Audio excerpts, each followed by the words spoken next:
Bagaimana sih Bang tanggapan Abang tentang kegiatan OTD ini?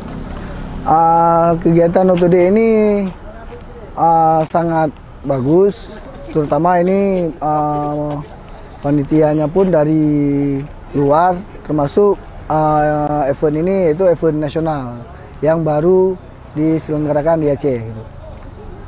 Harapan Abang tentang kegiatan ini gimana Bang ke depan? Harapan kita semua dari otomotif Aceh, terutama pecinta-pecinta otomotif, bisa lebih berkiprah di ajang modifikasi maupun di ajang-ajang race ataupun hal-hal yang menuju ke otomotif lainnya lah gitu. Di sini kita lihat tim kita udah mulai sedikit.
Event ini yaitu event nasional yang baru diselenggarakan di Aceh. Gitu.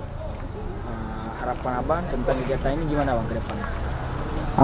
Harapan kita semua dari otomotif Aceh, terutama pecinta-pecinta otomotif, bisa lebih berkiprah di ajang modifikasi maupun di ajang-ajang race ataupun hal-hal yang menuju ke otomotif lainnya lah gitu.